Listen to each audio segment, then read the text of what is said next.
क्या कोई मुसलमान एक हिंदू से कोई प्रॉपर्टी खरीद सकता है? या क्या कोई हिंदू किसी मुसलमान से प्रॉपर्टी खरीद सकता है?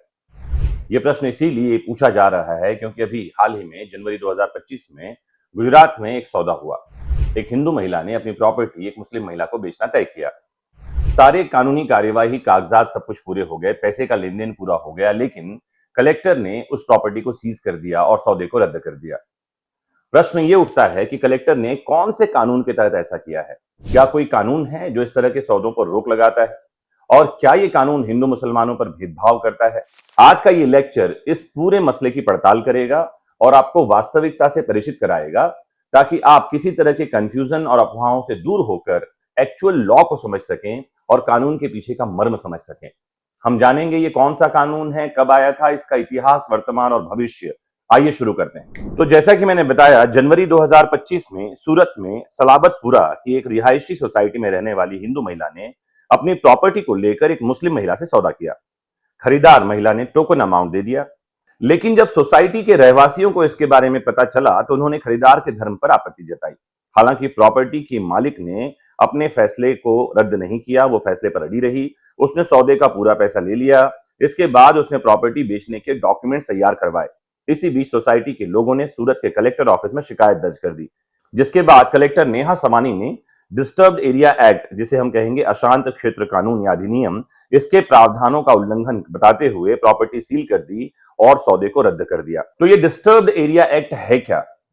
क्या ये गुजरात के अलावा कहीं और लागू है? कब ये कानून आया था? किसकी सरकार उस समय थी? ये पूरी पड़ताल मैं करने वाला हूं और साथ ही मैं आपको ये भी बताऊंगा कि इस कानून के प्रावधान क्या हैं, कैसे सौदे रद्द किए जा सकते हैं और किस तरह के सौदों पर इस कानून में रोक लगाई गई है। तो लिए चलता हूं आपको 39 साल पहले, 39 ईयर्स अगो, 1986 का यह समय है। गुजरात विधानसभा में तत्कालीन सीएम अमर सिंह चौधरी ने यह बिल पेश किया था। आपको बता दूं, 1991 में पूर्व सीएम चिमन भाई पटेल ने बिल के 1.5 साल के ट्रायल के बाद इस कानून को पूरे गुजरात में लागू कर दिया। 2002 के गुजरात दंगों के दौरान इस कानून में संशोधन हुआ और इसके तहत डिस्टर्ब्ड एरिया यानी अशांत इलाके में मुस्लिम आबादी को बसने से रोका गया। 2019 में इस कानून में संशोधन करके कलेक्टर को सौदा मंजूर करने या रद्द करने का अधिकार दे दिया गया, ताकि डिस्टर्ब्ड एरिया में सांप्रदायिक दंगे होने से रोका जा सके। फिर 2023 में गुजरात सरकार ने इस कानून में संशोधन पर पुनर्विचार किया और कुछ नए प्रावधान भी जोड़ दिए। तो एक बात तो आपको यह बता दूं कि गुजरात में यह कानून लागू है, पूरे गुजरात भर में।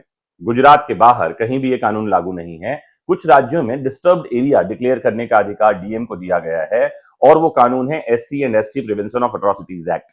ऐसे इलाके जहां पर एससी एसटी की आबादी ज्यादा है और वहां गैर एससी एसटी को बसने पर रोक है, साथ ही उस एरिया को डिस्टर्ब्ड एरिया घोषित करने का अधिकार डीएम को दिया गया है। गुजरात में जो डिस्टर्ब्ड एरिया एक्ट है उसका लेना देना धर्म से है, हिंदू और मुसलमानों से। ऐसे इलाके जहां मुस्लिम बहुल आबादी है वहां हिंदुओं को प्रॉपर्टी बेचने पर रोक है, और ऐसे इलाके जहां हिंदू बहुल आबादी है वहां मुस्लिमों को प्रॉपर्टी बेचने या मुस्लिमों द्वारा प्रॉपर्टी खरीदने पर रोक लगाई गई है। क्या है कानून के महत्वपूर्ण प्रावधान, आइए समझते हैं।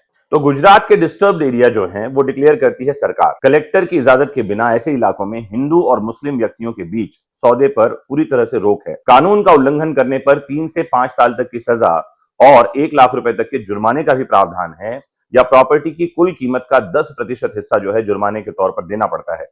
साथ ही प्रॉपर्टी की रजिस्ट्री रद्द कराने का अधिकार भी कलेक्टर के पास है। आपको बता दूं कि पहले 6 महीने और 10,000 रुपए तक के जुर्माने का प्रावधान था, लेकिन 2020 में कानून में संशोधन कर दिया गया है और सजा बढ़ा दी गई है।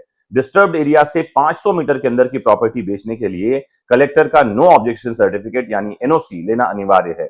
क्या इस कानून को हाईकोर्ट या सुप्रीम कोर्ट में चुनौती दी जा सकती है? आपको बता दूं, हाँ, चुनौती दी जा सकती है। खरीदार या बेचने वाला जो है वो सीधे हाईकोर्ट में इस मामले को लेकर जा सकता है।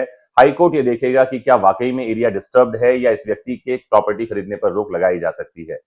जो कुछ भी हो, लोग अफवाह ये फैला रहे हैं कि अब प्रॉपर्टी जो है मुस्लिम हिंदू से नहीं खरीद सकते। ऐसी अफवाहों से आपको दूर रहना है। ये गुजरात का कानून है और ध्यान रखना है, मैंने बताया मुस्लिम इलाकों में हिंदुओं को प्रॉपर्टी खरीदने से रोक है इस कानून में, और हिंदू बहुल इलाकों में मुस्लिमों को प्रॉपर्टी खरीदने से रोक है। तो कानून अगर भेदभावपूर्ण होगा तो ध्यान रखिए, हमारे इंडियन कॉन्स्टिट्यूशन में आर्टिकल 14 है जो भेदभावपूर्ण किसी भी तरह के रवैये को, जो सरकार का, राज्य का रवैया हो, उस पर रोक लगाता है और सीधे ही आपको एक मौलिक अधिकार देता है जो है समता का अधिकार, राइट टू इक्वलिटी। अपने संविधान पर विश्वास कीजिए, देश के कानून पर विश्वास कीजिए, अफवाहों से दूर रहिए और सही जानकारी के लिए जुड़े रहिए आपके अपने फेवरेट प्लेटफॉर्म वैदिक शिक्षा से। नमस्कार, जय हिंद।